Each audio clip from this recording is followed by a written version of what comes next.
E o propósito da sala, amado, é mudar o estilo de vida. Não é que a pessoa assista mais um culto, um sermão como foi pregado aqui. Não é mais um sermão que nós queremos que as pessoas assistam. Nós queremos que elas venham para um ambiente onde elas podem ser alcançadas pelo Espírito Santo. O Senhor disse que aqueles que buscam a Deus de madrugada o encontram, porque amam a Deus. É mudança de estilo de vida. Não é mais um culto. Por isso, eu me alegro com as visualizações posteriores. Mas eu me alegro muito mais quando a gente consegue trazer as pessoas para a madrugada. E ali eles encontrarem um caminho. Tipo, a sala não vai funcionar, a partir de amanhã não tem sala mais. Um dia, talvez, a sala termine. O Senhor sabe todas as coisas. Foi Ele que levantou, Ele que vai dar o caminho para a sala. Mas o que a gente quer é que você tenha a noção de que o seu dia não pode começar sem que você tenha tido um encontro de qualidade com Deus, a menos que você tenha medo de viver vulnerável, de ser atingido pelos dardos inflamados do inimigo. E para você estar aqui de manhã é uma mudança de hábito, de estilo de vida. Não é mais um sermão, nem um testemunho que a gente quer compartilhar com as pessoas. Isso está embutido no pacote. Nós queremos um ambiente, um estilo de vida que o inimigo não tenha chance de tocar os filhos de Deus. Irmãos, quantos de nós trôpegos, quantos de nós feridos, quantos de nós sem vida? Sabe por quê? Porque não começam o dia com qualidade com Deus como Ele mandou. Então, a Sala 57 tem o propósito de trazer para a madrugada os filhos de Deus. E tem uma segunda coisa antes da mensagem que eu vou trazer para vocês hoje. Quero falar rapidamente sobre os testemunhos. Amigos, os testemunhos da sala, eles vão focar a transformação do ser humano em relação a Deus e ao próximo e a Ele mesmo.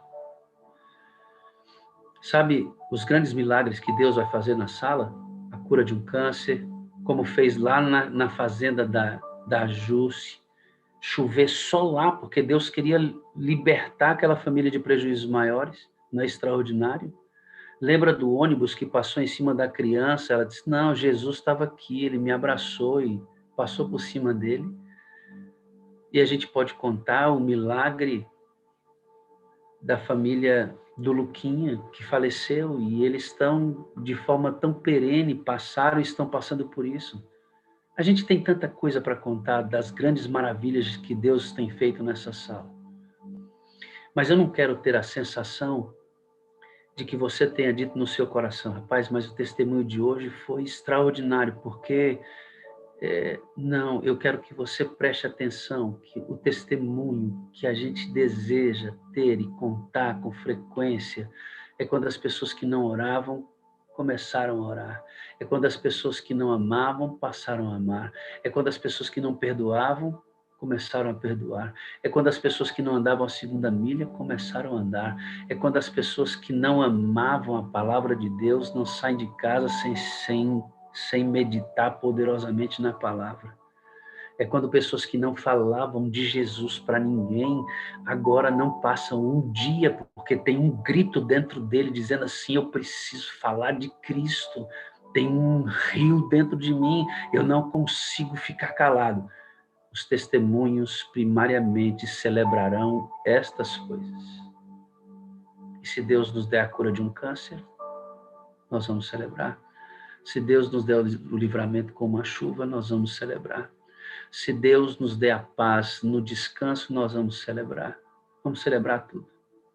Mas os testemunhos focalizarão vidas transformadas. E nisso não tem repetição. Nisso não tem repetição. Vidas transformadas. Depois disso, quero compartilhar com vocês a mensagem de hoje. Confesso para vocês que não é tão fácil a mensagem que nós vamos trabalhar hoje. Não é tão fácil, mas orei a Deus, pedi orientação, tentei sair inicialmente dessa mensagem, não foi possível sair dela. O Senhor me disse para ficar aqui, nesse lugar onde nós vamos conversar hoje. E nós vamos lá. Antes disso, eu quero compartilhar com vocês nosso vídeo de sempre.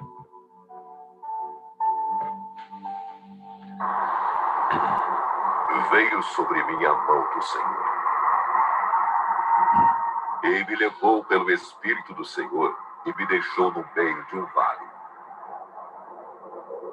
Estava cheio de ossos, e me fez andar ao redor deles. Eram muito numerosos na superfície do vale. Então me perguntou: Filho do homem, acaso poderão reviver estes ossos? Respondi: Senhor Deus, tu sabes. Disse-me ele: Profetiza a estes ossos e dize-lhes: Ossos secos, ouvi a palavra do Senhor. Assim diz o Senhor Deus a estes ossos: Eis que farei entrar o Espírito em vós, e vivereis. E sabereis que eu sou o Senhor. Então profetizei segundo me fora ordenado. Houve um ruído, um barulho de ossos que batiam contra ossos, que se ajuntavam, cada osso ao seu osso. Olhei, e eis que haviam tendões sobre eles. E cresceram as carnes, e se estendeu a pele sobre eles. Mas não havia deles o Espírito. Então ele me disse: Profetiza ao Espírito, e dize-lhe: Assim diz o Senhor Deus: Vem dos quatro ventos, ó Espírito, e assopra sobre estes mortos, para que viva. Profetizei como ele me ordenara, e o Espírito entrou neles, e viveram, e se puseram em pé, um exército sobremodo numeroso. E o Espírito de Deus entrou neles, e se colocaram em pé, num exército sobremodo numeroso. Nós estamos aqui para que o Espírito de Deus entre e reavive a nossa vida. É por isso que nós estamos aqui. Muito bem, amados, nós oramos lá no começo, vimos o nosso vídeo, e eu quero, então, pensar na mensagem com vocês. Nós estamos vivendo dias muito difíceis. É impressionante como todos os dias nós temos notícias de pessoas sofrendo, perdendo amigos, parentes. Essa doença, ela mexeu com a estrutura do mundo administrativa, comercial, financeira, mas essa doença tem mexido basicamente com as emoções de todos nós. Eu tenho a impressão, queridos, que a esta altura nós não temos quase ninguém nesse planeta aqui que não tenha sido afetado de alguma forma por essa doença. Eu quero confessar para vocês hoje que eu tive medo de morrer. Eu tive. Mas eu vou dizer por que eu tive medo de morrer. Não foi por causa da minha vida, não, sabe? Até considero hoje, queridos, que na condição do mundo em que nós vivemos, é lucro morrer. É lucro descansar. O mundo em que nós vivemos é muito mau. Ele está cheio de implicações, de inversões de valores. Pessoas sofrendo. Para todos os lados que a gente olha, nós temos pessoas angustiadas, sofrendo, passando por aflição. E nós não temos a solução para tudo isso. Nós não temos a solução para tudo isso. E a gente recorre ao nosso Deus, e o nosso Deus abençoa, e Ele estende a mão sobre o povo, mas o planeta chora. Eu tive medo de morrer porque tem pessoas que dependem de mim. Eu fiquei pensando, né? Meu Deus, como é que eu vou deixar minha esposa só? Como é que eu vou deixar a minha filha só? Aí veio na minha cabeça, como é que eu vou deixar os membros da minha igreja, hoje do meu distrito, sem auxílio?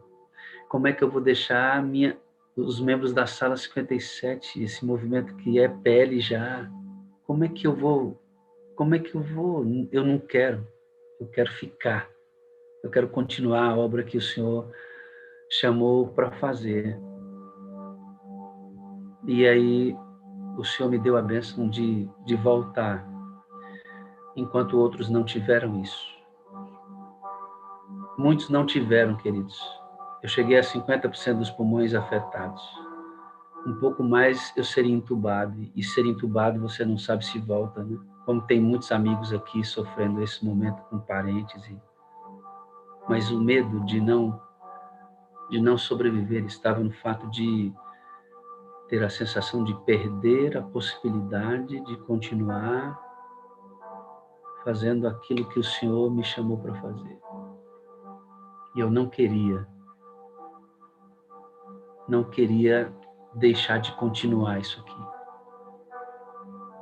De olhar para você, de entrar aqui de madrugada, de sonhar com milhões de pessoas sendo atingidas pelo reavivamento, pela reforma, a igreja sendo sacudida, Jesus voltando nas nuvens dos céus com poder e grande glória. Eu não queria perder isso. E aí eu clamei a Deus: Senhor, não deixa acontecer nada não. E aí, quando eu vi a vigília acontecendo, e o povo orando, e clamando, e pedindo, eu falei: Senhor, vai dar certo, vai dar certo. Até a hora que a gente conseguiu voltar para conversar um pouco com vocês. Eu vou compartilhar com vocês alguns textos bíblicos. O primeiro deles está aqui. Mateus 24:9 diz: então eles os entregarão para serem perseguidos e condenados à morte. E vocês serão odiados por todas as nações por minha causa. Amado, nós não estamos sofrendo ainda. O sofrimento virá. O sofrimento virá. Essa pandemia é apenas um leve teste. Jesus, quando pregou esse sermão, ele disse que os filhos serão entregues para serem perseguidos e condenados à morte. E vocês serão odiados por todas as nações por minha causa. Quem disse isso foi Jesus. A pandemia não é um sofrimento. As mortes e perdas que nós estamos tendo não é o sofrimento ainda. Isso nos leva a sofrer, sim, mas não é o sofrimento que está predito na palavra. Aqui continua dizendo: porque haverá então grande tribulação, como nunca houve desde o princípio do mundo até agora, e nem jamais haverá. Jesus está olhando para o futuro. Jesus está olhando para o futuro e ele está dizendo assim, haverá grande tribulação, como nunca houve desde o princípio do mundo. Amado, eu queria que você se preparasse para dias mais difíceis do que esses que nós estamos passando. Só vai permanecer em pé aqueles que estiverem hoje buscando a Deus com tempo de qualidade, ajoelhados na presença do Altíssimo e dizendo: Senhor, eu sou dependente do Senhor, eu dependo da tua guia, eu dependo da tua orientação, eu não tenho bom discernimento de lugar, eu me perco facilmente, eu preciso ser auxiliada pelo Senhor. Só vai permanecer em pé quem estiver ajoelhado hoje, por isso a gente insiste tanto que você venha de madrugada para cá e aprenda que amanhã é o lugar onde você deve ter um encontro pessoal com Deus. Muito importante receber a unção diária do Espírito. Olha para mim aqui, amado. Nós ainda não estamos sofrendo as tribulações dos últimos dias, que tem relação imediata com a nossa fé. Com a nossa fé. Querido, olha para mim aqui, nós seremos testados em nossa fé, em nossa crença fundamental em Cristo. Nós seremos provados se de fato somos fiéis ou não a Deus. Nós seremos provados. O câncer, a Covid, a fome, o egoísmo, a mentira, a inveja, seja qual mal que for que está impregnado no coração humano, querido, entenda isso, não é o sofrimento ainda. Está previsto o momento em que nós seremos testados em nossa fé, em nossa crença fundamental em Cristo Jesus, e se Ele é ou não real para você hoje. Nós seremos testados, amigos. Por enquanto, os sofrimentos que estamos passando têm a ver com nossas dores pessoais. A dor de perder um irmão, a dor de perder um filho, a dor de perder um marido, a dor de ver tanto sofrimento, a dor de ver pessoas angustiadas, como eu falei. Ainda estamos sofrendo na superfície. E Manefa, não estamos, você, nem eu, nem o pastor Sena, nem a Eliane Bispo, ninguém aqui está sendo testado com relação à sua liberdade de crer em Cristo. Vai chegar o dia. Vai chegar o dia.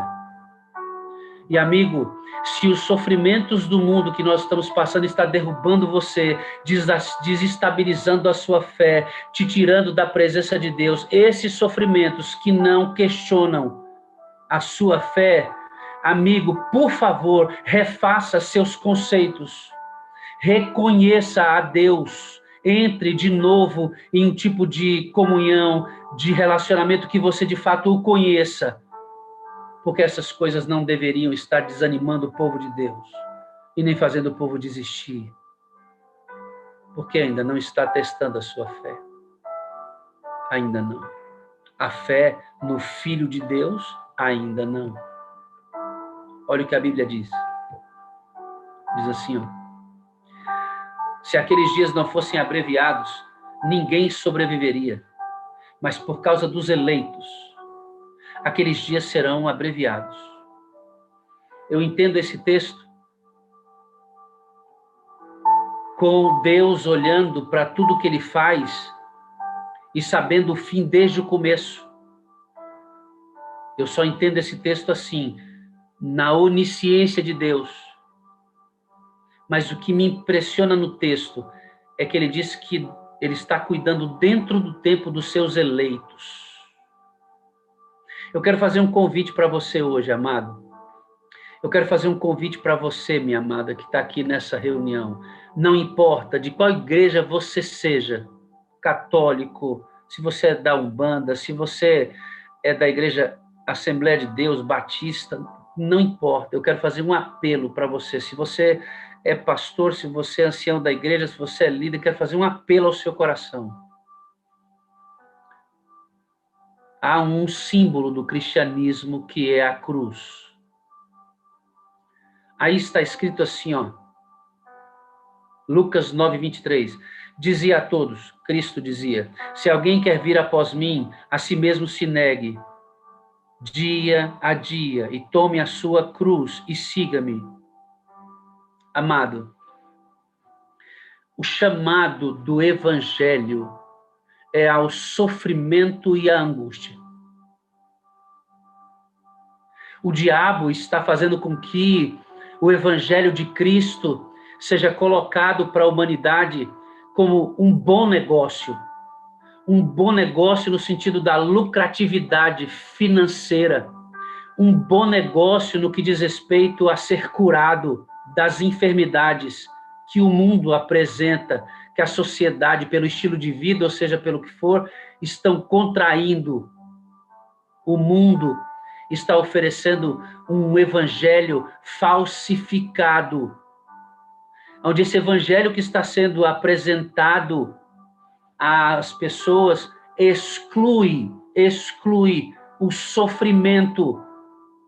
Eu li 3 textos que diz claramente, se preparem,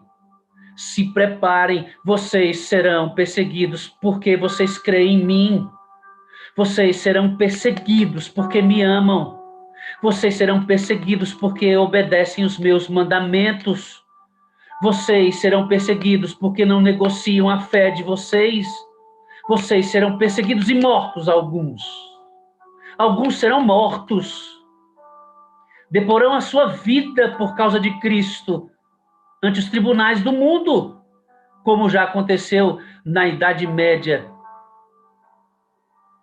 Tantos mártires, tantas pessoas, tantas crianças, tantas pessoas entregaram a vida porque eles não queriam transigir, eles não queriam saber, eles não queriam flexionar, eles não queriam ceder 1 centímetro da sua fé, porque eles não queriam negar a Cristo sob qualquer circunstância.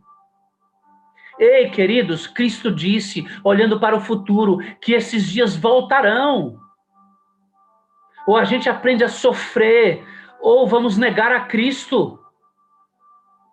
Ou a gente assume a cruz dele, ou a gente vai negar. Se a Covid está tirando a sua fé, se um câncer está tirando a sua fé, se uma dificuldade financeira está tirando a sua fé, é sofrimento? É. Mas, amigo, não se compara às tribulações que virão pela sua fidelidade a Cristo. A palavra evangelho deriva do grego. Ela é formada pela união de 2 termos, que diz boa, que quer dizer boa, e angelia, que significa mensagem nova, notícia. Então, podemos definir a palavra evangelho como as boas novas, boas notícias. Eu quero olhar no seu olho agora, querido. Sabe qual é a boa notícia dessa manhã? Sabe qual é a boa notícia, Jennifer? Você tem uma cruz para carregar, minha irmã.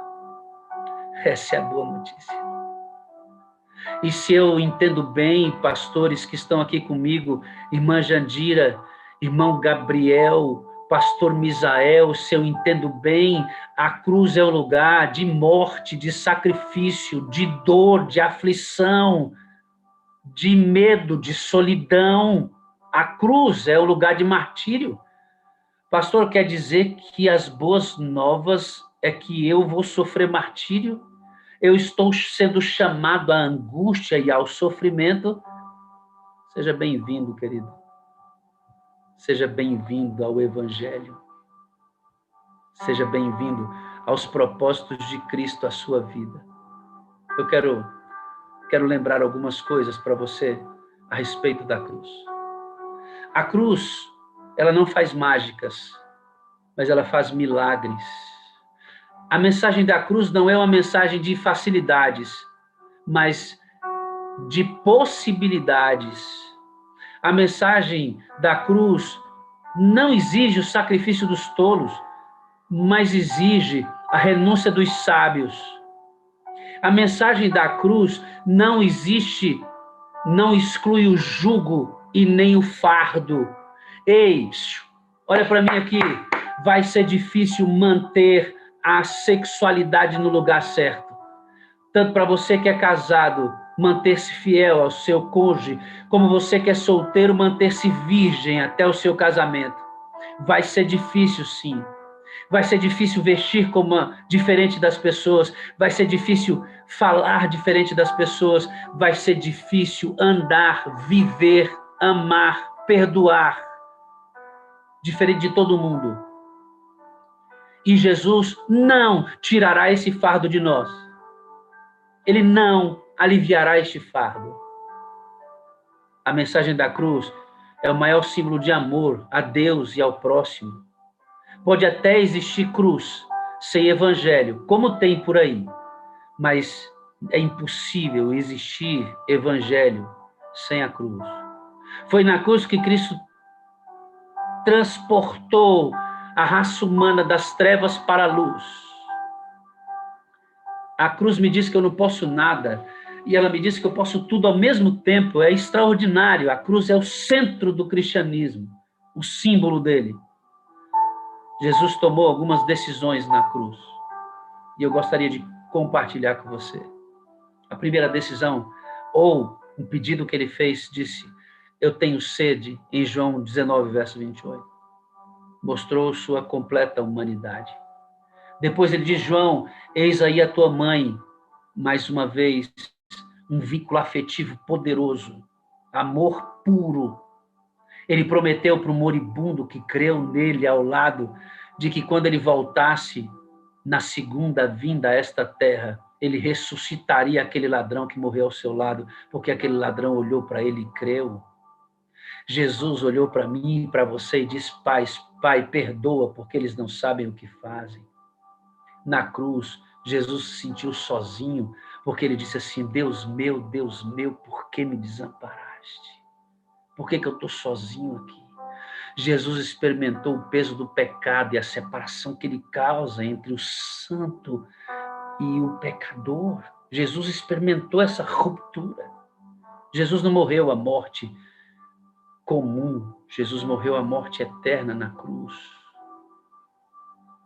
Ele disse na cruz, em tuas mãos entrego o meu espírito, dedicação, entrega completa. E por fim, Jesus disse na cruz, está consumado. Amados, a cruz é para você e para mim. Nosso sacrifício por Jesus não nos salvará. É o sacrifício de Cristo por nós que nos salva. Mas o sacrifício de Cristo gerará, irmão Wellington, sacrifício em nós. Gerará sacrifício em nós. Não existe vida fácil no reino de Deus. Não existe vida fácil no reino de Deus. Você é chamado para andar na contramão do processo. No livro Grande Conflito, tem uma poesia escrita. No capítulo que fala sobre os mártires. Geralmente, em meus sermões, eu não leio. Mas agora eu vou ler, queridos. E eu gostaria que você prestasse muita atenção, porque não é um trecho tão pequeno, não é tão grande. Mas eu quero que você preste atenção no poder desse texto.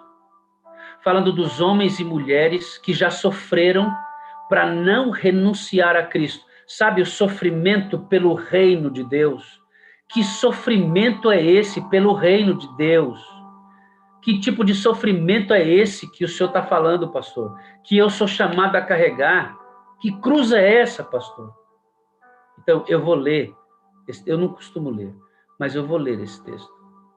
Acompanhe comigo, atentivamente, por favor. Não se desconcentre.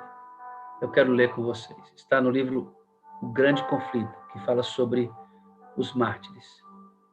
Diz assim: quando Jesus revelou a seus discípulos a sorte de Jerusalém e as cenas do segundo advento, predisse também a experiência de seu povo desde o tempo em que deveria ser tirado dentre eles até a sua volta em poder e glória para o seu libertamento. Do Monte das Oliveiras, o Salvador contemplou as tempestades. Prestem atenção, queridos, prestem atenção. Os dias que Jesus viu em Mateus 24, que eu li com vocês, 9, 21 e 22. Esse texto está comentando Mateus 24, verso 9, 21 e 22. Prestem atenção. Do Monte das Oliveiras, o Salvador contemplou as tempestades prestes a desabar sobre a igreja apostólica. Jesus viu, e penetrando mais profundamente no futuro, seus olhos divisaram os terríveis e devastadores vendavais que deveriam açoitar seus seguidores nos vindouros séculos de trevas e perseguição. Você viu o que Cristo viu lá do Monte das Oliveiras? Você entendeu porque Cristo suou gotas de sangue no Getsêmani? Porque ele penetrava o futuro e via isso. Em poucas e breves declarações de tremendo significado, predisse que os governantes deste mundo haveriam de impor à Igreja de Deus. Os seguidores de Cristo deveriam trilhar a mesma senda de humilhação, ignomínia e sofrimento que seu mestre palmilhara. Você entendeu o que eu li? Esse é o seu chamado. Essa é a cruz que eu e você somos convidados a carregar. Passar pela mesma humilhação, ignomínia e sofrimento que seu mestre passou. Me diga, amigo, me diga, você que está me ouvindo agora, me diga, o que você sofre de humilhação? Qual é a ignomínia que você está sofrendo? Que sofrimento você tem por ter a vida semelhante à de Cristo? Você está entendendo que tipo de sofrimento que eu estou falando? Não é o sofrimento da morte por Covid, por câncer, não é porque não tenho dinheiro, não é porque minha esposa está enferma, não é desse sofrimento. Eu estou falando do sofrimento de ter uma vida parecida com a de Cristo e sofrer os mesmos opróbrios que ele sofreu. Você está pronto para ser cuspido na sua cara? Você está pronto para ser espancado? Você está pronto para ficar nu diante das pessoas e elas rirem da sua cara? Você está pronto para ser excluído da sociedade? Você está pronto para ser odiado? A gente quer tanto ser amado, né? A inimizade que irrompera contra o Redentor do mundo manifestar-se-ia contra todos que crescem em seu nome. Vai chegar essa hora. Essa hora vai se repetir. A história da igreja primitiva testificou do cumprimento das palavras do Salvador. Os poderes da terra e do inferno arregimentaram-se contra Cristo na pessoa de seus seguidores. O paganismo previa que se o evangelho triunfasse, seus templos e altares desapareceriam. Tamanha a força do evangelho. Portanto, o diabo convocou suas forças para destruir os cristãos. Então, as fogueiras foram acesas. Os cristãos, queridos, olha o que ela escreve. Os cristãos eram despojados de suas posses, expulsos de suas casas. Quem de nós está sofrendo isso? Suportaram grande combate e aflições. Experimentaram escárnio e açoites, e até cadeias e prisões. Hebreus 11:36. Grandes números deles selaram seu testemunho com o próprio sangue. Ela está dizendo que um grande número deles morreu, selando compromisso com Cristo. Nobres e escravos, ricos e pobres, doutos e ignorantes, foram de igual mortos, sem misericórdia. E por que eles foram mortos? Porque serviam a Cristo. Porque proclamavam o evangelho de Cristo. E esse evangelho, amados, ia contra todas as estruturas seculares. Se eles não fossem mortos, as religiões pagãs seriam destruídas. Porque esses homens, essas mulheres não transigiam com sua fé. Prestem atenção. Essas perseguições iniciadas sob o governo de Nero, aproximadamente no mesmo tempo do martírio de Paulo, continuaram com maior ou menor fúria durante séculos. Os cristãos eram falsamente acusados dos mais hediondos crimes e tidos como a causa das grandes calamidades do mundo, fomes, pestes e terremotos, tornando-se eles objeto de ódio e suspeita popular. Prontificaram-se denunciantes, por amor ao ganho, a trair os inocentes cristãos. Eles eram condenados como rebeldes ao império. Prestem atenção no que eu vou ler agora. Eu quero que você entenda que nós ainda não sofremos. Oh, irmão, meu amado, nós não sofremos ainda. Nós não sofremos ainda. Nós somos benquistos na comunidade. Nós somos benquistos na escola, na faculdade. Olha como os cristãos eram considerados como inimigos da religião e pestes da sociedade. Grande número deles eram lançados às feras ou queimados vivos nos anfiteatros. Alguns eram crucificados, outros cobertos com peles de animais bravios e lançados à arena para serem despedaçados pelos cães raivosos. De seu sofrimento, muitas vezes se fazia a principal diversão das festas públicas. Enquanto os bebês eram arrancados da mão das mães pelas feras e espedaçados, eles aplaudiam e se contentavam com aquilo. De seu sofrimento, muitas vezes se fazia a principal diversão das festas públicas. Vastas multidões reuniram-se para gozar do espetáculo e saudavam os transes de sua agonia com risos e aplausos. Onde quer que procurassem refúgio, os cristãos de Cristo, os filhos de Deus, seguidores dele, eram caçados como animais. Eram forçados a procurar esconderijo nos lugares desolados e solitários. Prestem atenção, amados, desamparados, aflitos e maltratados, dos quais o mundo não era digno, errantes pelos desertos e montes e pelas covas e cavernas da terra, diz Hebreus 11, 37 e 38. As catacumbas, covas, proporcionavam abrigo a milhares. Sob as colinas, fora da cidade de Roma, longas galerias tinham sido feitas através da terra e da rocha. O escuro, olha aqui, óbvio, o escuro e complicado trama das comunicações estendiam-se quilômetros além dos muros da cidade. Nesses retiros subterrâneos, os seguidores de Cristo sepultavam seus mortos. Ali também, quando suspeitos e proscritos encontravam lar.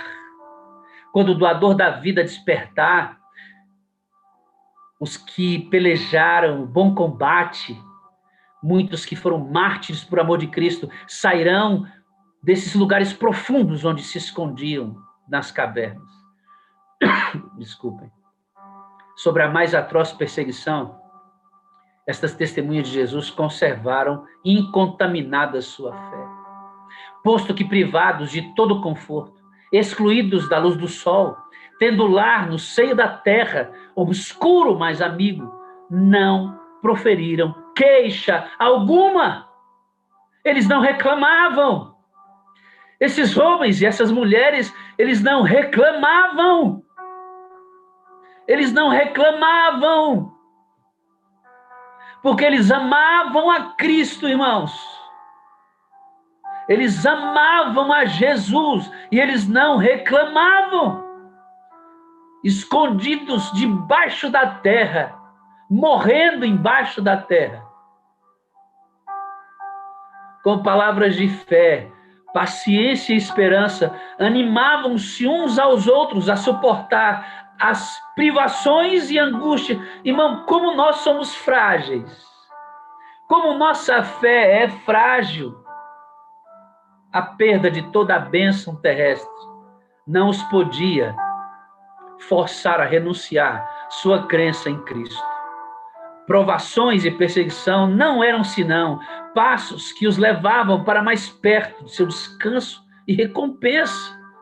Quanto mais provações, mais próximo de Deus eles sentiam. Como aconteceu aos servos de Deus de outrora. Olha aqui, ó. Como aconteceu aos servos de Deus no passado, muitos foram torturados, não aceitando seu livramento para alcançarem uma melhor ressurreição, diz Hebreus 11, 35. Eles se recordavam das palavras do Mestre. Sabe de quem eles lembravam? De Jesus. De que quando perseguidos por amor de Cristo, ficassem muito alegres, pois que grande seria o seu galardão no céu, porque assim tinha sido perseguidos os profetas antes deles. O sangue pavimentou o caminho para aqueles.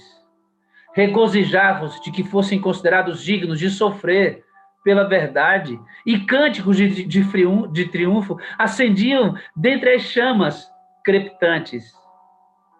O que ela está dizendo aqui, sabe o que é, irmão?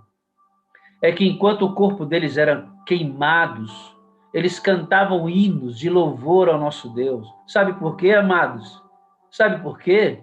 Porque eles lembravam das palavras do Mestre.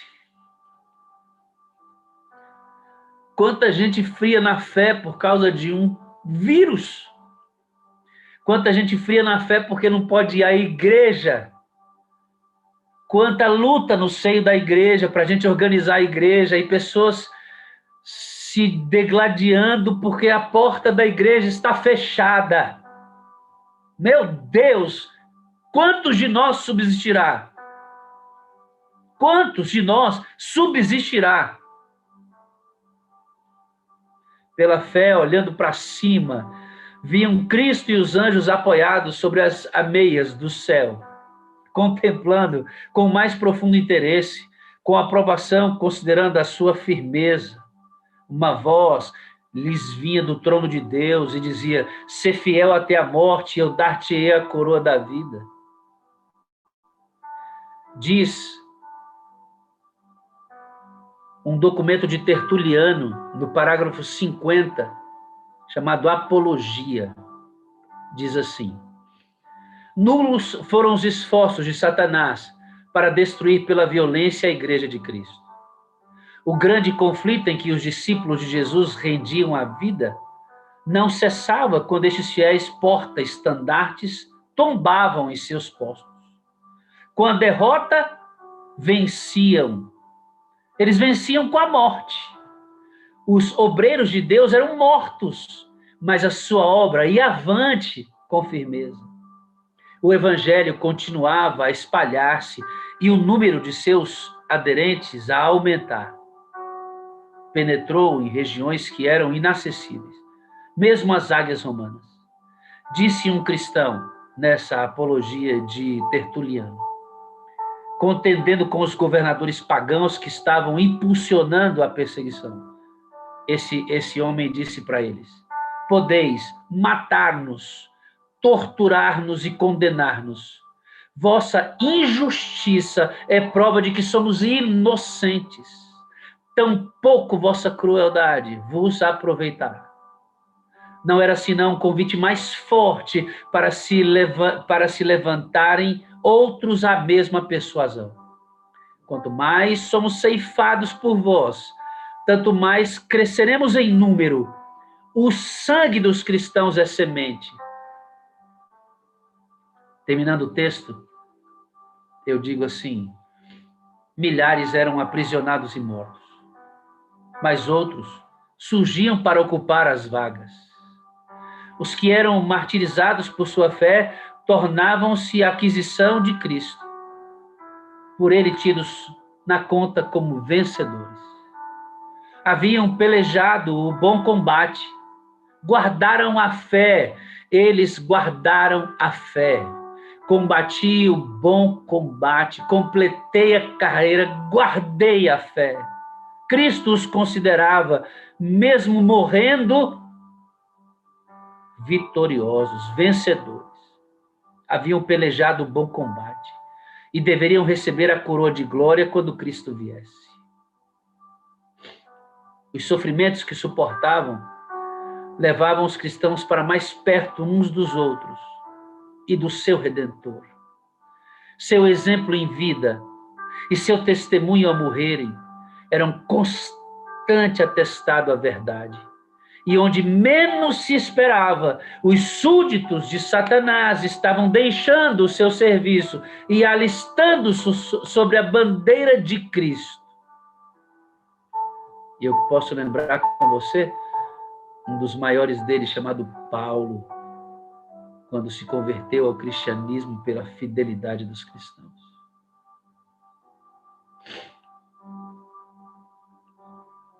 Nós não sofremos ainda.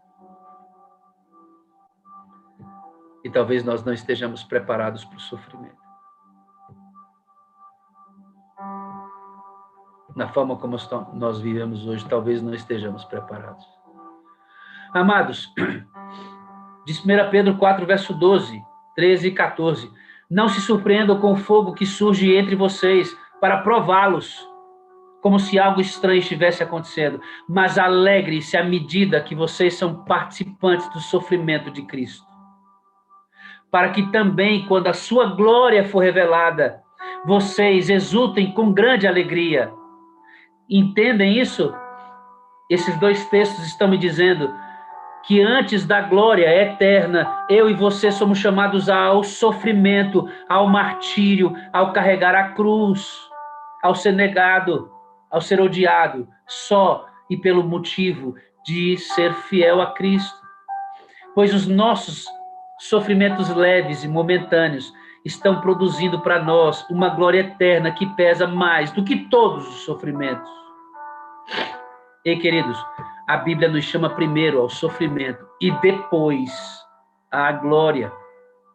E o evangelho que é proposto hoje propõe primeiro a glória e esquece o sofrimento. Este não é o evangelho de Cristo. Que tipo de sofrimento é esse, pastor? Que tipo de sofrimento o senhor está dizendo que a gente vai passar? Ok. Escutem uma coisa. Cristo sofreu. Por que ele sofreu? Por que Cristo sofreu? Cristo sofreu por ele mesmo? Foi por ele que ele sofreu? O choro sobre Jerusalém foi por ele? O choro no Getsêmani foi por ele? Foi por ele? O choro diante da tumba de Lázaro foi por ele? Ou Cristo sofreu por você? Ou Cristo sofreu por mim? Os sofrimentos, além dos que serão provocados pela perseguição, não é por si mesmo, somente. É pelo outro. É pela situação do outro. É pela situação do perdido, da pessoa que não conhece a Cristo, que vai morrer hoje e que não conheceu porque nós não estamos trabalhando como deveríamos. Porque não estamos vivendo como deveríamos. Porque não estamos pregando como deveríamos. Eles estão morrendo. Cristo sofreu por eles.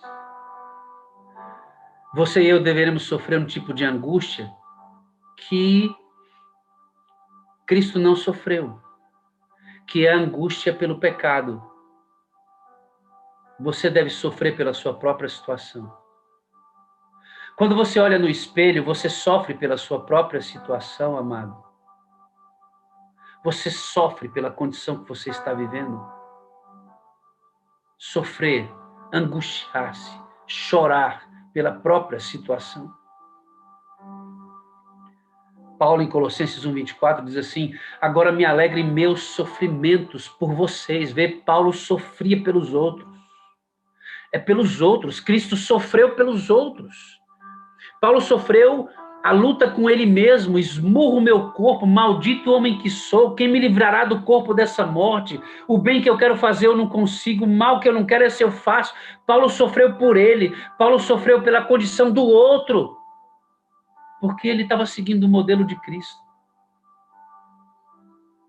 Agora me alegro em meus sofrimentos por vocês e completo no meu corpo o que resta das aflições de Cristo.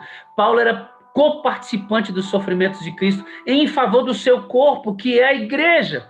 Paulo sofria pela igreja. Eu lembro de Esdras e Neemias chorando a situação da igreja daquele tempo. Eu lembro deles dois. Você lembra? Eu posso construir o templo? Eu posso reformar a minha igreja? Eu posso voltar? Os meus pais estão sepultados naquele lugar. Eu não posso ficar aqui. Eu não posso ficar aqui.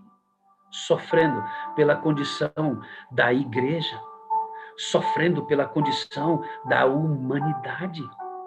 Sofrendo pela condição da humanidade. Você sofre quando você olha no espelho. Você sofre pela sua própria condição. Ou você não se incomoda, amado? Não te incomoda que você seja pecador, irmão? Não te incomoda que nós convivamos com o que é impuro? Não te incomoda que dentro da sua casa e da minha casa estejam cheios de ídolos? Coisas que ocupam maior tempo do que o próprio Deus.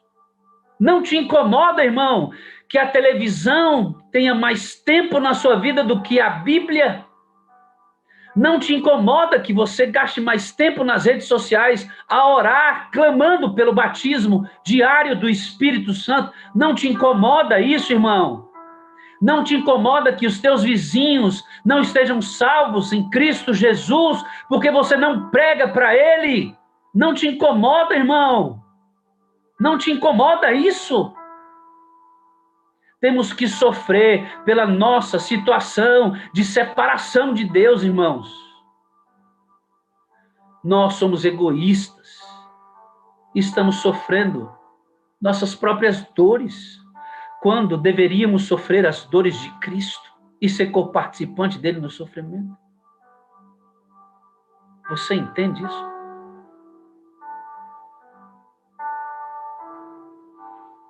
Eu vou compartilhar com vocês um vídeo que esse vídeo fala muito ao meu coração. Fala muito ao meu coração. E assim, eu vou ter que compartilhar esse vídeo com vocês, provocando alguns cortes. Porque ele é um vídeo em inglês.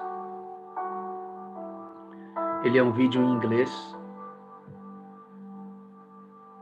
E tem a legenda em português.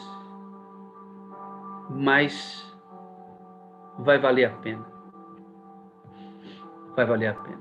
O vídeo se chama Um Chamado à Angústia, de David Wilkerson. Alguns de vocês talvez já tenham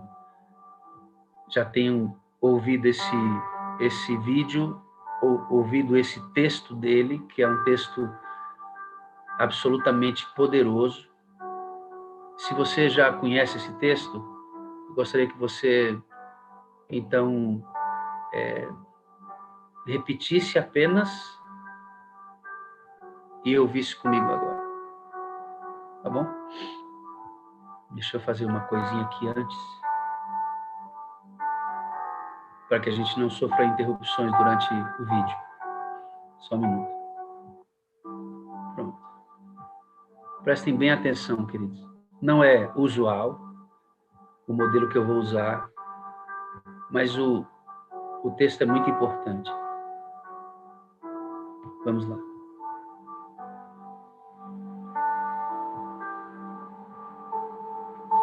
Se chama Um Chamado à Angústia. David Wilkerson foi um pregador americano. Veja o apelo que ele faz. Eu vou pausando o vídeo, porque será necessário, para que os irmãos que têm dificuldade com a leitura não percam o conteúdo. Mas você vai conseguir acompanhar comigo. Vamos lá. And I look at the whole religious scene today, and all I see are the inventions and ministries of man and flesh. Eu olho para todo o cenário religioso atual e tudo o que vejo são invenções e ministérios de homens e carne. It's mostly powerless. A maioria sem It has poder. no impact on the world. Não há impacto sobre o mundo. And I see more of the world coming into the church and impacting Eu vejo mais o mundo entrando na igreja, impactando a rather igreja, than the church impacting do que the a world. igreja I impactando o see the mundo. music taking over the house of Eu God. vejo a música tomando lugar na casa de Deus. I see entertainment taking over the Eu house vejo of God. entretenimento tomando conta da casa de Deus. Obsession with entertainment in God's house. Buscam entretenimento na casa de Deus e odeiam a correção e a A repreensão. hatred of correction and a hatred of reproof. Nobody wants to hear it anymore. Ninguém quer ouvir isso mais. Whatever happened to O que está anguish in the acontecendo house com a of God? angústia na casa de Deus? Whatever happened to O que está anguish acontecendo in the com a ministry? angústia no The ministério? word you don't hear Esta é in uma this palavra que não se ouve affirmation. mais. You don't hear it. Não se ouve mais Anguish means angústia. extreme pain and distress. Angústia significa grande dor e sofrimento. Emotion so As stirred entranhas that it becomes são comovidas. E isso se torna doloroso. acute, Uma dor deeply felt aguda inner pain dentro, because of conditions sobre about você, you, in you or em around you. você e ao redor de você. Angústia, dor, Pain, tristeza profunda, sorrow, tristeza, agony. agonia de coração. We've held on to our religious rhetoric, Nossos discursos our revival religiosos, talk, but we've become nossas so conversas passive. sobre reavivamento se tornaram All compassion passivas. is born out of anguish. Toda paixão verdadeira nasce da angústia. Nós precisamos ser batizados pela angústia. Quando a Bíblia fala de angústia, fala da restauração de ruínas. Pessoas que compartilhavam a angústia que estava acontecendo com a igreja e com o povo.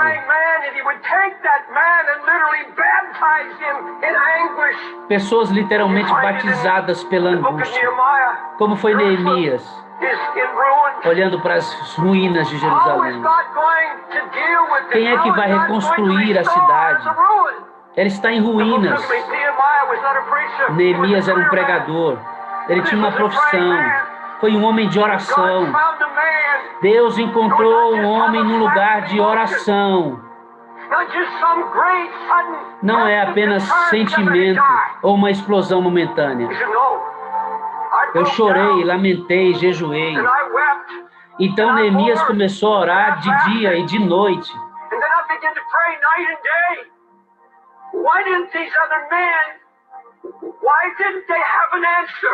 Why didn't God use them in restoration? Why didn't they have a word? Because there was no sign of anguish. Esse camarada, ele está questionando por que não há angústia mais. Por que não há angústia nos lares? Por que não há angústia nas famílias? Por que não há angústia no ministério? Por que não há angústia? O sofrimento desapareceu do nosso evangelho. A cruz foi retirada do evangelho. A cruz foi retirada do evangelho. Não há choro mais. Não há palavra de oração. É tudo ruína. Não te importa. Você não se incomoda com a Jerusalém espiritual, com a Jerusalém atingida por isso. Ele está perguntando isso. Casada com o mundo. Por que a frieza está varrendo a igreja? Por que nossa Jerusalém está tão fria, queridos?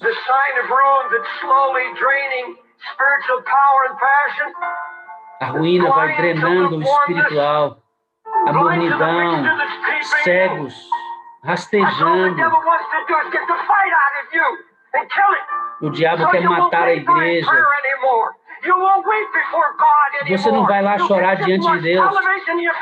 Televisão, internet. Deixa eu te perguntar. Você se sente culpado? Existe grande diferença entre angústia e preocupação. Preocupação é o que começa com seu interesse. Você tem interesse em um projeto, ou causa, ou necessidade. Isso é preocupação. Eu vou lhe contar algo que aprendi nesses últimos 50 anos pregando.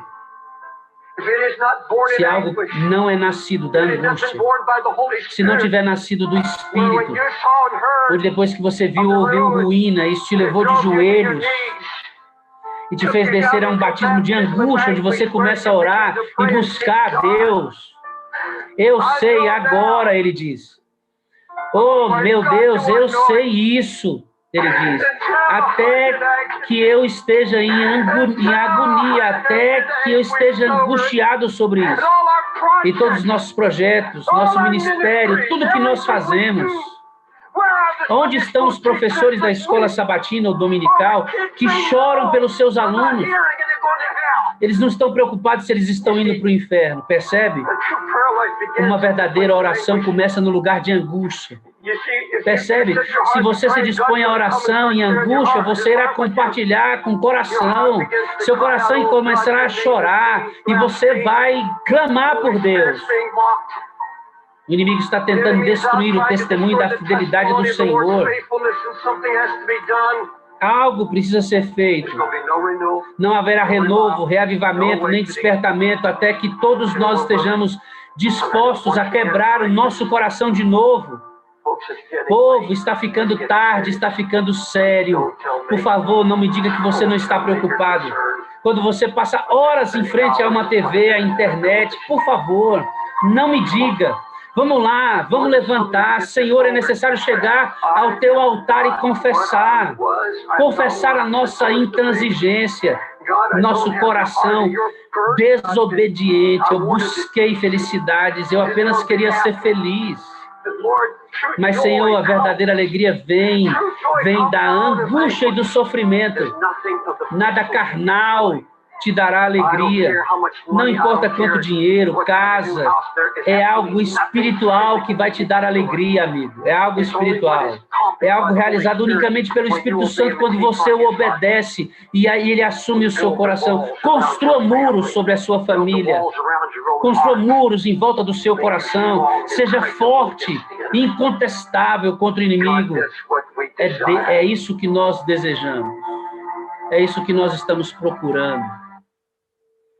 Depois você procure ler o texto ou ouvir o texto na íntegra, sem as interrupções, e você talvez terá uma melhor noção. Mas é tempo de angústia, amados. É tempo de clamar. É tempo de se angustiar, é tempo de chorar, sabe? Chorar pelos jovens da igreja. Chorar pelas separações. Os casais estão se acabando, queridos.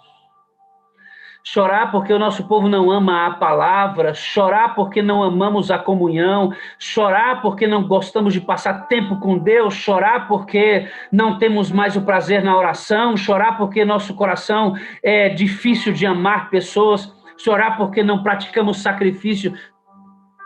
Tem que haver angústia em nosso coração. Neemias olhou para os muros da cidade e eles estavam queimados. Ele disse, meu Deus do céu, e agora vai ficar em ruínas isso?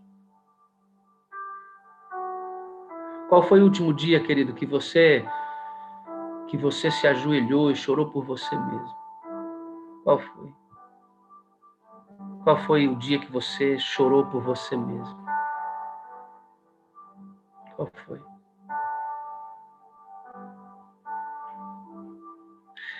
Qual foi o dia que você chorou pelo seu esposo sem antes pensar em se separar dele? Qual foi o dia que você chorou pela sua esposa antes de pensar em se separar dela? Qual foi?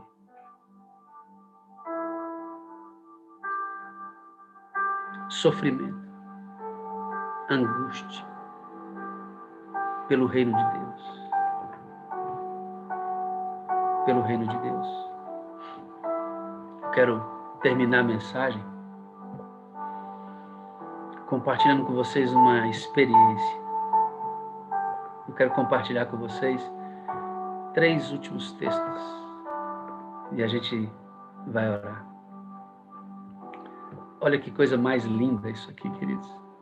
Olha que coisa mais poderosa isso. Deixa eu ir lá para os textos que eu quero.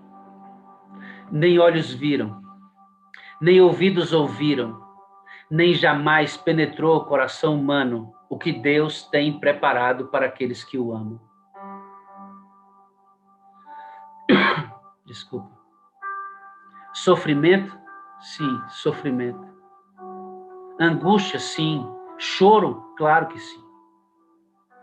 Mas olha aqui para mim, amado. O que Deus tem preparado para você e para mim, depois de sermos surrados, perseguidos, odiados, maltratados, injuriados. Felizes são os que são perseguidos por causa do meu nome. Felizes, eles são felizes, porque nem olhos viram, nem ouvidos ouviram, nem jamais penetrou no coração humano o que Deus tem preparado para aqueles que não desistirem mesmo frente à morte. Queridos, o sofrimento está por vir. O sofrimento está por vir. O Senhor é certo, permitirá que alguns de nós descanse para não passar pelo tempo de angústia. Eu sei disso. Mas o sofrimento está por vir. Mas olha para o céu como os mártires olhavam. Lembre das promessas que o Senhor Jesus fez quando você estiver sendo provado na sua fé.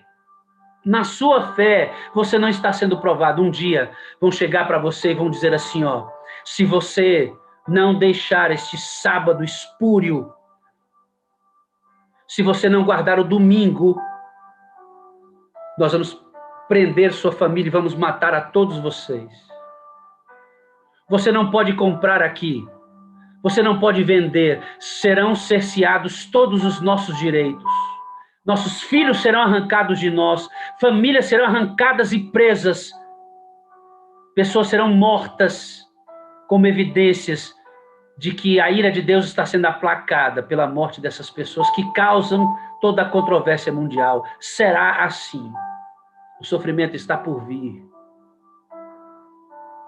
O sofrimento está por vir.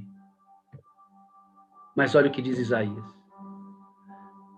E naquele dia, oh glória, aleluia, que bênção que nós temos a palavra de Deus à nossa disposição. E naquele dia todos levantarão suas vozes para dizer: vede, este é o nosso Deus. Nele esperávamos nós, certos de que nos salvaria. E de fato nos salvou. Ele é Yahweh. Nós depositamos nele toda a nossa confiança, exultemos e regozijemo-nos na sua magnífica salvação. Oh, glória a Deus, porque a palavra de Deus existe. Diz a Bíblia, em Isaías 35:10, e os resgatados do Senhor voltarão e virão a Sião, Jerusalém, com júbilo, e alegria eterna haverá sobre suas cabeças. Gozo e alegria alcançarão, e deles fugirá a tristeza e o gemido. Diga amém, diga glória a Deus. Vai haver sofrimento, sim. Nossa fé será testada, sim. Nosso sangue será semente, sim. Muitos de nós morreremos antes da vinda de Cristo, sim. Mas não tem importância não, queridos. De nós fugirá a tristeza e o gemido. De nós fugirá a tristeza e o gemido. De nós fugirá. O Senhor está dizendo, queridos, que nos regozijaremos para sempre nele. Nos regozijaremos para sempre nele. Ei, mas o sofrimento e a angústia precisa começar hoje. Se a Covid, a pandemiazinha de nada está tirando a sua fé, você não resistirá às provas. Se em nossa geração Cristo voltar, como eu creio, você também. Se você está cedendo porque a sua esposa está abandonando você, se você está cedendo porque o seu marido está te abandonando, se você está cedendo porque você não tem dinheiro para pagar suas contas no mês, se você está desempregado e você está cedendo a sua fé, você não suportará as provações e o fogo ardente que está previsto para o povo de Deus nos últimos dias. Não é brincadeira o que nós estamos vivendo, queridos. Não é brincadeira. Daqui a pouco eu vou chamar a Camila aqui. A Camila vai compartilhar com a sua família a fé dela. É linda a história. Mas eu não posso terminar essa mensagem. Nós, graças a Deus, chegamos muito próximo a 10.000 aparelhos. 9.600 aparelhos. Quase os 10.000. Quase! Mas nós vamos chegar lá. Amanhã nós vamos passar. Mas eu não posso terminar essa mensagem sem fazer aqui alusão a uma mulher. O nome dela? Madre Teresa de Calcutá. Ela tem um livro escrito em que ela deixou registradas as suas orações. E o pastor Daniel Ludick, em uma das suas apresentações, ele, no final da sua mensagem, apresenta a leitura da oração de Madre Teresa de Calcutá. E ela fala sobre os sofrimentos da vida dela. Aquela mulher sofreu, mas ela sofreu demais pelo Evangelho. E ela deixou várias orações e isso foi transformado num livro. E o pastor Daniel lê uma das orações que ela faz. Eu quero compartilhar com você para a gente orar. É um negócio extraordinário. A primeira vez que eu ouvi aquela oração, eu praticamente não cria naquilo que eu estava ouvindo. Mas como essa mulher, como ela conseguiu sintetizar uma oração tão profunda como essa? Querido, só alguém de uma experiência absolutamente extraordinária poderia compartilhar algo de uma dimensão assim tão profundo, sabe? Algo tão extraordinário. Eu simplesmente fiquei impactado com a oração. Eu quero que você ouça comigo. Aí está o pastor Daniel, e ele faz um sermão falando sobre composições, e ele está falando sobre um hino que ele fala sobre entregar e confiar, né? E no final ele vai usar o texto dela. Observe. A palavra satisfazer é uma ideia de entregar algo pessoalmente. Eu vejo aqui algo mais. Eu vejo um significado mais. Aqui Deus, ele faz mais do que uma entrega pessoal. Ele se entrega em pessoa. Porque o texto diz assim, ó: entrega teu caminho ao Senhor, ele satisfará os desejos do teu coração. E ele está falando agora sobre a palavra satisfazer. Pessoas que se agradam dele, elas recebem Jesus, recebem Deus na sua vida, e é então Deus que vai satisfazer todas as suas necessidades. Ele vai satisfazer o vazio do seu coração, o que você precisa, ele vai dar, a sede que você tem, ele vai saciar, porque ele se entrega. Ele se entrega para você e ele satisfaz os desejos do seu coração. E o coração que se agrada dele, esse coração quer ser dele, quer viver para ele. A gente para de ficar pedindo só para os nossos sentimentos, para as nossas coisas mesquinhas, para as nossas necessidades, para os nossos desejos, e a gente começa a viver para ele, para a glória dele. A nossa oração é para que a vontade dele seja satisfeita, para que os desejos dele sejam satisfeitos na nossa vida, no nosso coração. E eu estava lendo um livro esses dias, gente, de uma mulher fantástica, Madre Teresa de Calcutá. Que mulher, que história. A gente acha que ela assim, vou para a Índia trabalhar e foi fácil. Não, 10 anos ela lutou porque as pessoas não queriam que ela fosse fazer aquele trabalho, não achavam que era correto. E ela lutou, e esse livro é uma compilação de cartas dela. E eu tenho um trechinho aqui de uma dessas cartas. É uma oração. Nessa oração eu fico abismado com o coração desejoso de agradar somente a Deus, a despeito das suas próprias necessidades. Preste atenção, queridos, presta atenção aí. Se você estiver dormindo, acorda. Assim, olha que lindo. Meu Jesus, faz comigo o que quiseres, enquanto quiseres, sem nem sequer um olhar para os meus sofrimentos e a minha dor. Sou tua, imprime na minha alma e na minha vida os sofrimentos do teu coração. Não te importes nem sequer com a minha dor. Se essa minha separação de ti levar outros a ti, e no seu amor e na sua companhia, tu encontrares alegria e agrado, Jesus, estou disposta com todo o meu coração a sofrer tudo o que sofro. Tua felicidade é tudo o que eu quero. Quanto ao resto, por favor, não te incomodes, mesmo que me vejas desmaiar de dor. Tudo isso é a minha vontade. Quero saciar a tua sede com cada gota de sangue que possas encontrar em mim. Não me permitas fazer-te mal de maneira alguma. Tira de mim o poder de te magoar. E ela assina: a tua pequenina. Olha, alguém que tira de mim o poder de te magoar. Que o meu sofrimento, se for para a salvação de outras pessoas, não ameniza não, Senhor, o meu sofrimento. Se for para a salvação das pessoas. Me ajuda a sofrer como o Senhor sofreu. Me ajuda a viver como o Senhor viveu. Me ajuda a chorar como o Senhor chorou. Me ajuda a orar como o Senhor orou. Que oração mais poderosa é essa?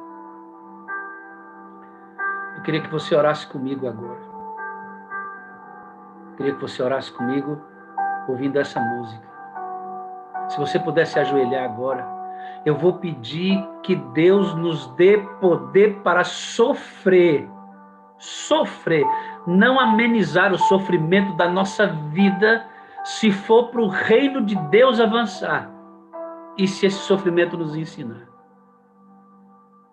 Porque dias estão à frente da igreja do Senhor, que serão muito difíceis. Se você não entender isso, você perecerá.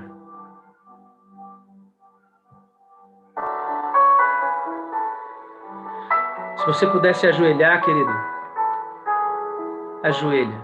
Eu sei que se eu te obedecer, e ore a Deus por isso. E se tua voz eu ouvir, e seus mandamentos guardar, serei.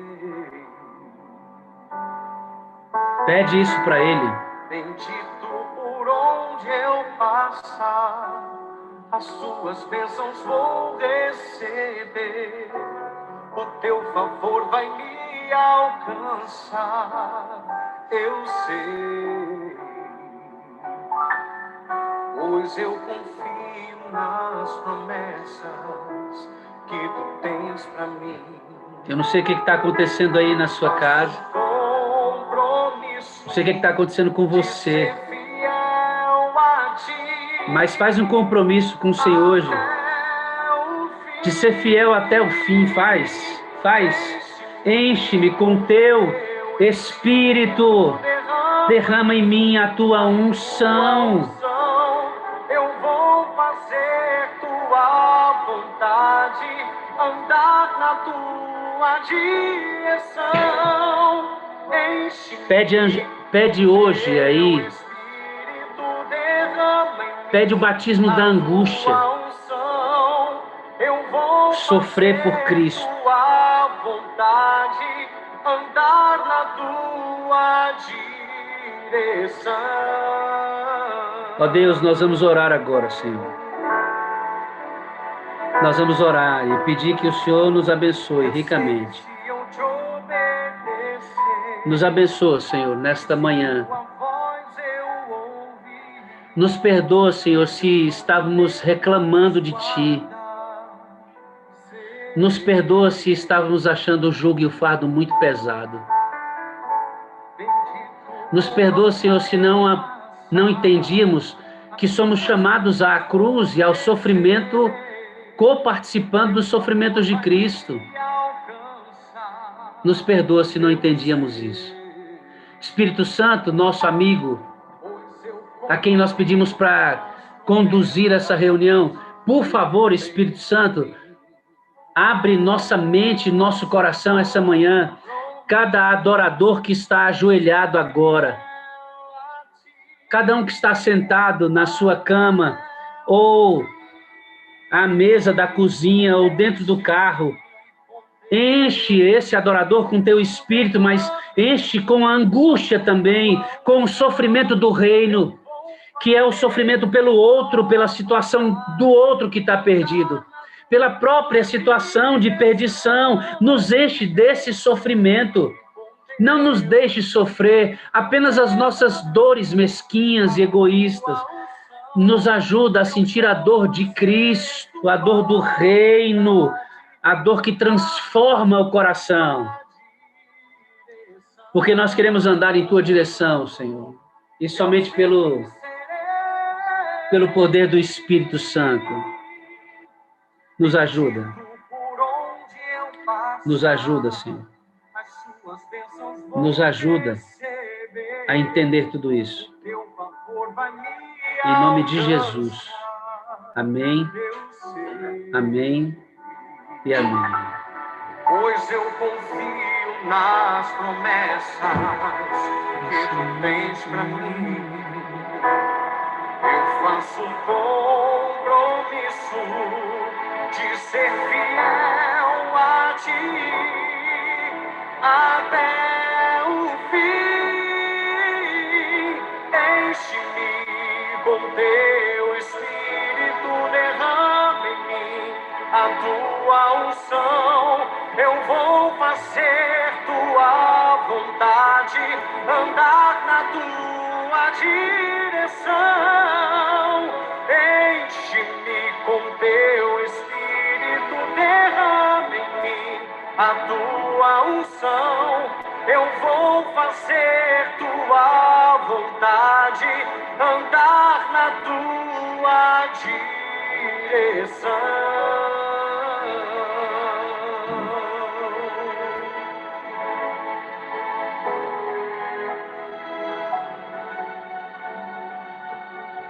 Queridos, eu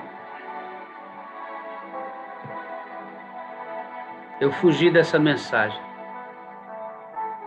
Fiquei um tempo afastado da sala. E eu achava que talvez ela fosse muito dura para o meu retorno. Mas o Espírito Santo gritava em meu coração, é essa, é essa, é essa, é essa. E eu só obedeci.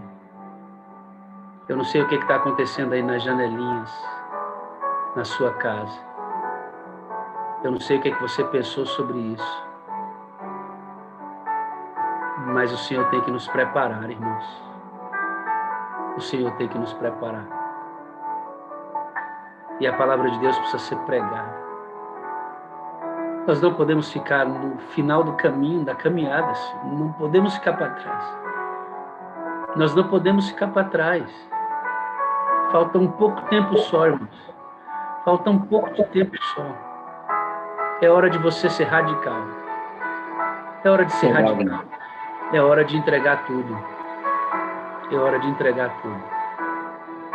Deus nos abençoe, queridos, nessa manhã. Pastor? Poderosamente. Pode falar, querido. Quando alguém prega, tem que ter você para ter aquela interação sobre a mensagem. E aí, hoje você pregou, tinha que ter alguém para ser você, né? Para comentar da mensagem, para refletir. Sim. A reação minha nessa mensagem foi cair ao chão. Você não pediu, eu sei que eu e muitos outros foram levados ao chão, rosto em terra, prostrei rosto em terra. E nós temos que parar com essa ideia, inclusive, de achar que existe mensagem dura, né? Eu também preguei um sermão um dia desse e fiquei preocupado com a repercussão. Será que essa mensagem foi dura, foi forte? Uns ou outros disseram, a mensagem foi forte, mas foi necessária. O pastor David Wilson usou o termo lá, nós fazemos parte de uma geração mimada, e isso está nas expressões políticas, nesse tempo aí de mundo polarizado, e afeta a igreja. E nós temos que nos libertar dos mimos, e é hora de a gente aprender a usar a espada do Espírito, dar o sonido certo à trombeta, e parar de querer fazer mensagem popular para ser aplaudido. Pregar a mensagem de Deus para esse tempo. E louvado seja Deus, porque o Senhor ouviu ao Espírito Santo, porque não trouxe a palavra que vai simplesmente lhe fazer ganhar popularidade, vai fazer aqueles que seguirem essa verdade, é os que realmente interessam para Deus. Deus não quer uma igreja cheia de homens e mulheres mimados que ficam sendo acariciados, né? Ellen White diz no livro Desejado de Todas as Nações, na página 102, Deus não manda mensageiros para embalar os não santificados numa segurança fatal. Ele impõe pesados fardos até que leve o penitente ao pó e lá ele possa clamar até dizer, que queres que eu faça? Daí a mesma mão que humilhou, levanta, ergue esse homem regenerado.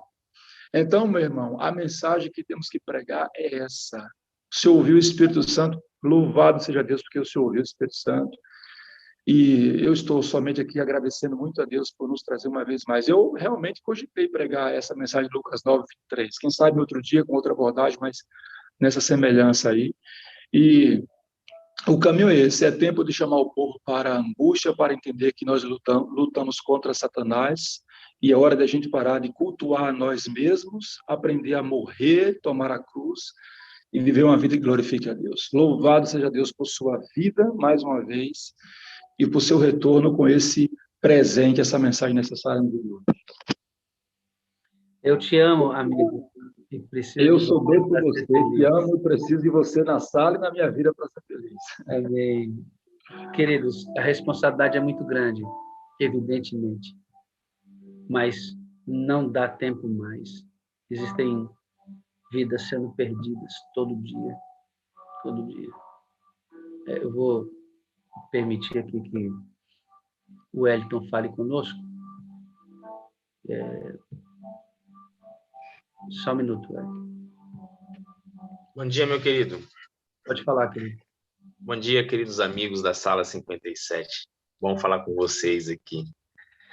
Essa sua mensagem falou muito forte, não só ao meu coração, meu querido pastor, mais uma vez, né? Mas acredito eu a todos os amigos que estão aqui, como o nosso pastor Moreira bem nos disse.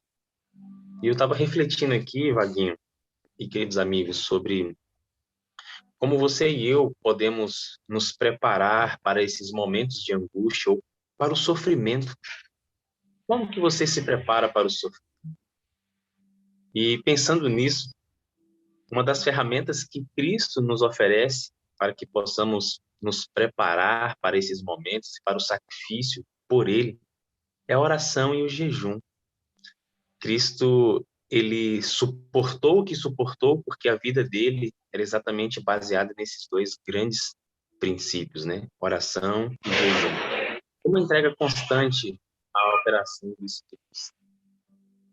Nós queremos hoje convidar você para participar conosco do jejum que já está acontecendo nos nossos grupos do movimento espiritual. Hoje o tema, nós estamos falando sobre o incomparável Cristo e os seus milagres.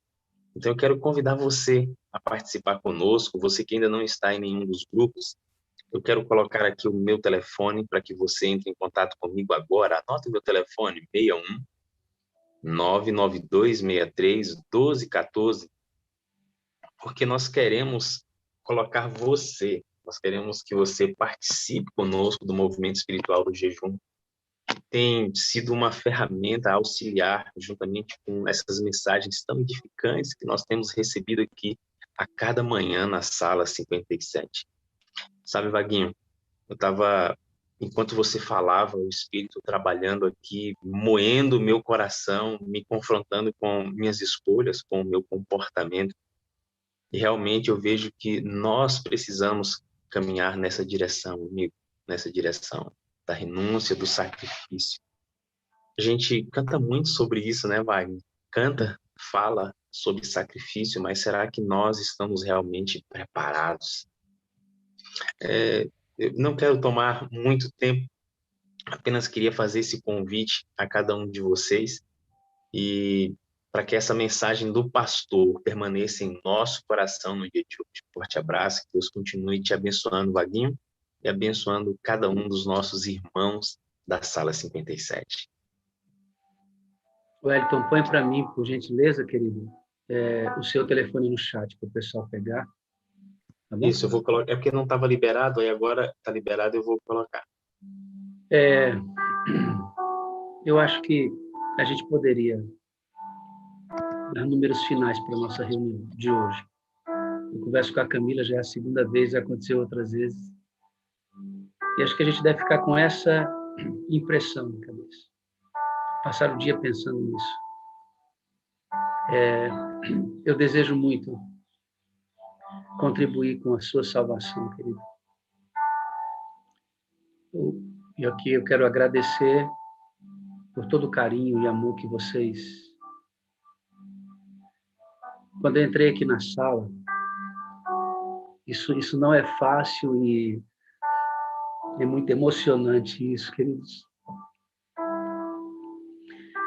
Ellen White diz que o amor de Cristo ele ligava os membros da igreja primitiva um ao outro, sabe? Era uma linha, ela diz, era uma linha tênue entre eles. Era o amor de Deus que os ligava. Hoje eu entrei na sala e quando eu abri a minha imagem e as telinhas apareceram na minha frente, várias pessoas se emocionaram e choraram porque me viram, sabe? Eu não estou enaltecendo o ser humano, estou enaltecendo o amor. O amor, irmãos, é algo extraordinário. É algo extraordinário. Eu experimentei isso e tenho experimentado dessa sala aqui. Um carinho, um amor que eu nunca tinha visto. E eu entendo que isso é manifestação do Espírito Santo. O carinho dos pastores que estão aqui, de todos eles. Eu não deixei de receber carinho e atenção de nenhum deles aqui. Isso é extraordinário. Isso é extraordinário. E eu quero terminar orando e agradecendo por isso. E que esse amor, sabe? Esse amor aqui, ele se propague entre todos nós dessa sala, sabe? Que você não chore só a angústia de perder o pastor Wagner, o pastor Fernando, o pastor Gilson. Nós oramos na vigília, mas cada um dos que fazem parte desse movimento aqui, de fora, que conhecem você, eles precisam sentir esse amor, sentir isso. É sentir mesmo, é sentimento, não é razão. Vem da razão, mas você sente isso. Você sente o coração acelerar, você recebe as boas notícias, você chora com as más notícias. Sabe a questão do corpo, em que a gente sente a dor da unha encravada? Então, eu quero publicamente agradecer, na minha pessoa e na pessoa da minha esposa também, por todo o amor de vocês. Vamos para o céu. A Ellen está com a Covid. A irmã Elizabeth também. Graças a Deus, a Catarina me disse que ela melhorou um pouquinho ontem. E nós temos vários aqui. Vários. Eu quero agradecer por tudo e vamos continuar avançando até que o Senhor defina os próximos passos dessa sala. Mais uma vez, pastor Adevaldo e pastor Edmir, muito obrigado. Muito obrigado, e a sala é muito abençoada e foi porque vocês seguraram essa onda aqui na frente. Obrigado a todos os outros pastores que ajudaram para que tudo isso continuasse. Hoje nós chegamos muito próximo, queridos, 9.600 e poucos aparelhos. Faltou um pouquinho para a nossa vigília de Elias. Mas amanhã a gente vai conseguir. Amanhã nós vamos. Ligue para 4 pessoas hoje. Mande a sua lista. Eu vou mandar o link daqui a pouquinho.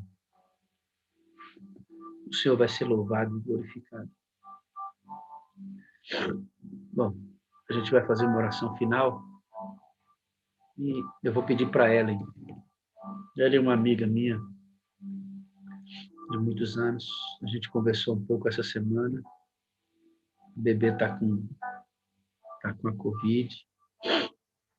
Ellen, eu queria que você fizesse a oração final, tá bom? Camila, você está me ouvindo aí com a família? A gente faz o testemunho amanhã, tá bom? Aqui o vento sopra onde quer. Pode orar, Ellen? Posso sim, pastor. Santo Deus, ó Pai, quem somos nós, Senhor, tão pequenos? Senhorzinho, nós estamos humildemente, Pai, em Tua presença,